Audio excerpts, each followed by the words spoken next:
In a wider sense, it refers to the entire Vaishnava law spread over 2000 years, from all that came 1000 years before the Bhagavata Purana. The Pancharat, Ramayana, Mahabharata, Harivamsa, Vishnu Purana.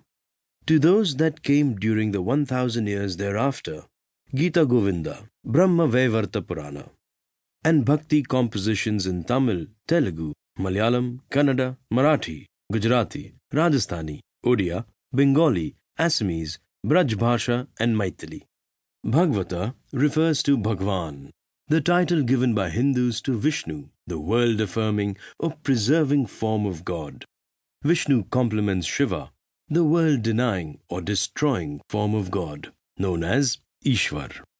The contrasting yet complementary ways of Vishnu and Shiva resolve the crisis in and between the many children of Brahma, the Creator, as they seek meaning in the world, embodied as the goddess. Narratives of Brahma, Vishnu, and Shiva and their interactions with the goddess constitute the foundation of Puranic Hinduism that began overshadowing the more abstract and ritualistic Vedic Hinduism 2000 years ago. The word Bhagwan is not restricted to Hinduism. It is also the title given by Buddhists to their founder, Buddha, and by Jains to their most exalted teachers, the Jinnas. It means most fortunate one, or one who has access to infinite wisdom. The idea of Bhagavata is an ancient one. It emerged when the sages of India, the rishis, went about exploring nature, appreciating humanity, and discovering divinity. They transmitted their knowledge as the hymns of the Vedas, rituals of the Brahmanas, conversations in the Upanishads, and stories in the Puranas.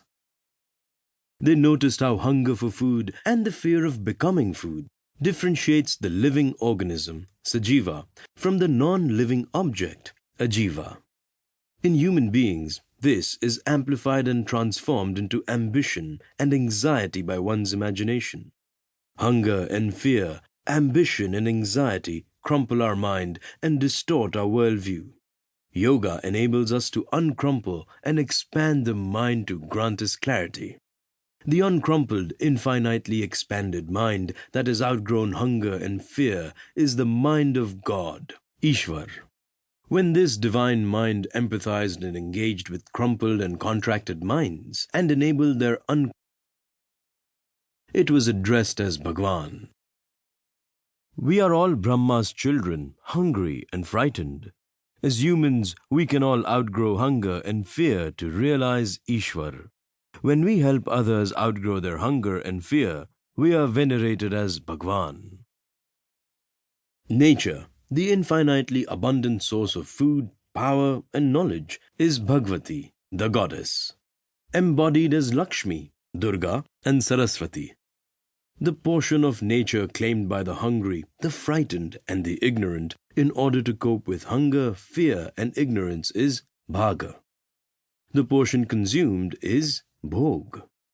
The seeker is the Bhagat or Bhakta. The provider is Bhagwan, God. Not only does he appreciate the hunger, fear, and ignorance of the other, he also enjoys being nourished, comforted, and instructed by the other. Thus, he grants meaning to all. Transformations over history. Bhagavata law reached people in different ways in different ages. It spoke of the world as going through cycles, each death and rebirth marked by a great flood, pralaya. Each cycle, kalpa, having 4 eras, yuga. The end of each marked by a mortal form of Bhagwan who seeks to restore order, dharma. Parshurama, Ram, Krishna, and finally, Kalki. Many people consider this traditional lore as proto-history, confirmed by astrological data. They insist that the last ice age, which took place 10,000 years ago, was Pralaya. That Ram lived 7,000 years ago, and Krishna lived 5,000 years ago. So Bhagavata lore is at least over 5,000 years old, and the Vedas older still, defying human notions of time. Those who prefer the scientific method recognize that Vedic scripture started to be composed around 3,500 years in the Indus plains, reaching their most refined form.